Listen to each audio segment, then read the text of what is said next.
Bonjour à tous.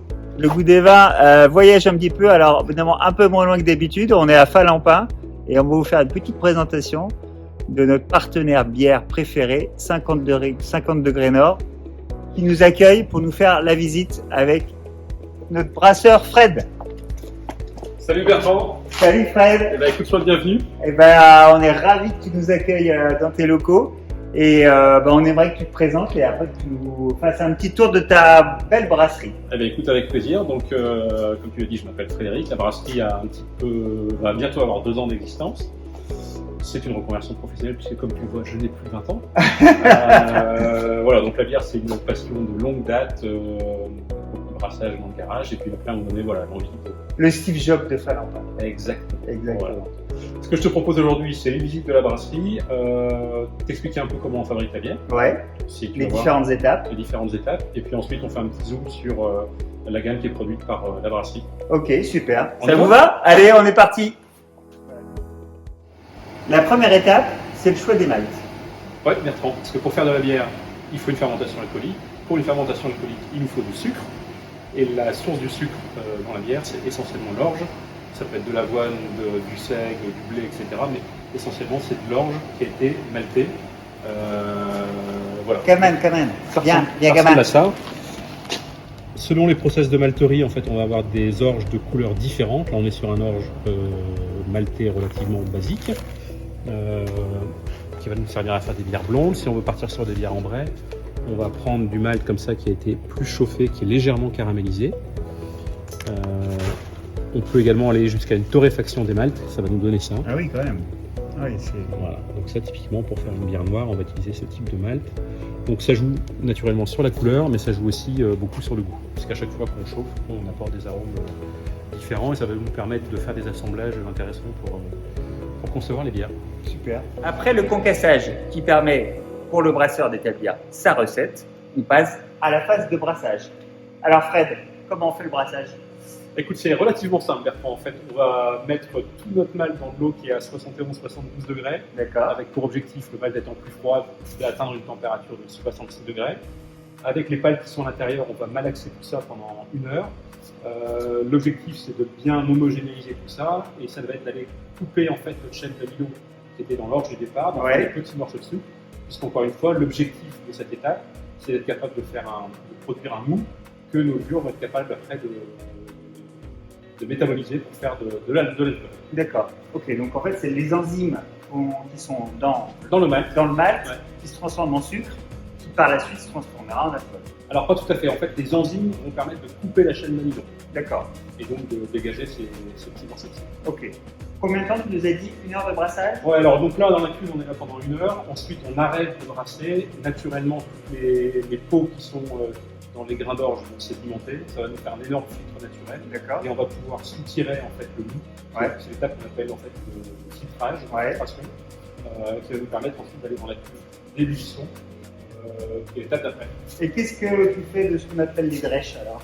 Alors les drèches, j'ai quelques voisins qui viennent me les chercher pour soit faire du pain, soit faire des pizzas, donner à manger à leur poule. Ouais. Et tout le reste, je vais le porter chez un éleveur qui est pas très loin. Alors les drèches, en fait, c'est ce qui reste une fois que la séparation entre le liquide et le solide a été faite. Ouais, tout à fait. Donc, les grains sont encore riches, notamment il y a pas mal de protéines encore, qui sont valorisables. Parfait.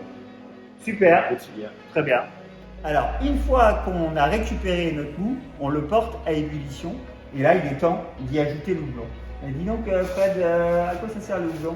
Bah écoute, le houblon c'est relativement simple, ça va t'apporter l'amertume. C'est un facteur en fait également stabilisant de la bière, microbiologique.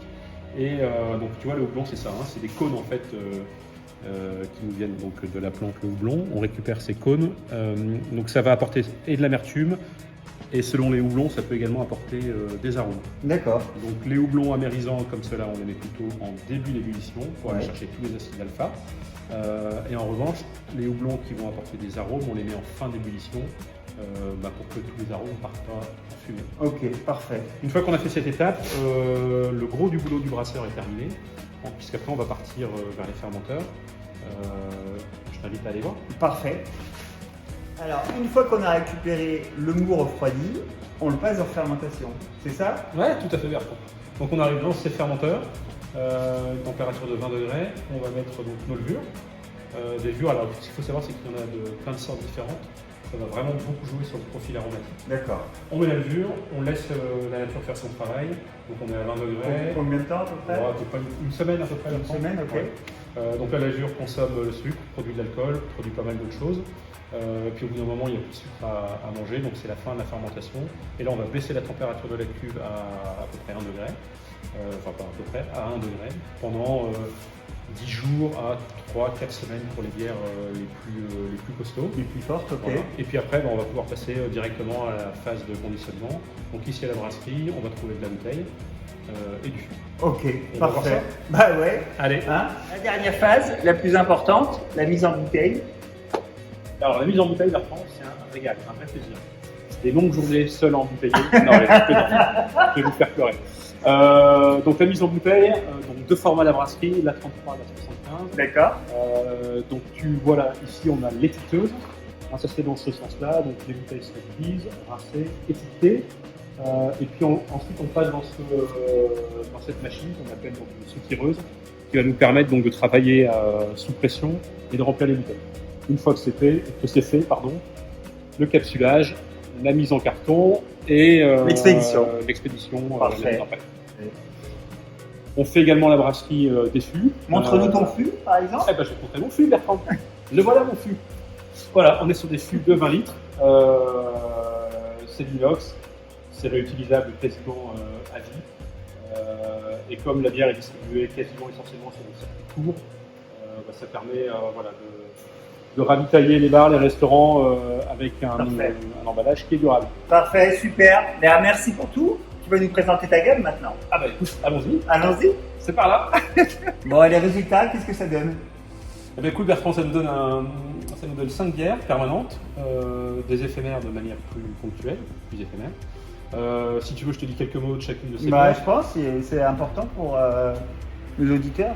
Allez, on commence par la plus légère, c'est la bière blanche, bière donc, qui fait 4 degrés 4. Non, sur la fraîcheur. Ouais, sur, la fraîcheur, un petit goût citronné, un petit peu acidulé. C'est très bien l'apéritif quand il fait un peu chaud. Ça passe bien également sur les fruits de mer. Fruits de mer, ok, voilà. Très bien. À gauche, rien à voir, c'est la bière ambrée, c'est une bière de garde, minimum de garde 21 jours. Là, on est sur une bière dans laquelle il y a beaucoup de malt au départ. Donc on va retrouver des goûts de biscuits, des goûts de caramel. C'est une bière qui est gourmande. Un peu pâtissier, quoi. Ouais. Donc ça va très bien marcher pendant le repas. La bière à la mode, depuis quelques années maintenant, c'est l'IPA. Alors la particularité de l'IPA de 50 degrés nord, c'est qu'elle est brassée avec des houblons qui viennent de France. D'accord. Voilà, donc elle est plus sur un côté floral que très agrume. Voilà, donc ça il faut aimer les arômes et il faut aimer l'amertume pour l'IPA. La triple, un grand classique dans notre région. Donc là, on va trouver une bière qui est plus forte en alcool. On est presque à 9 degrés. Là, on est sur le côté chaleureux. C'est chaleureux, c'est une bière de dégustation. Quand il fait froid, on est bien. Et on se régale. Ah oui, on est bien. Un petit Welsh, et puis... Et puis tu vas te coucher après. Après, on est bien. Et puis écoute, la dernière, la blonde, qui est donc une bière qui fait 5 degrés, qui est brassée avec un petit peu de malt d'épeautre. Donc c'est une bière à la fois légère sur la fraîcheur et qui a son petit caractère. Ouais, on est sur l'équilibre là. Exactement. Voilà, exactement.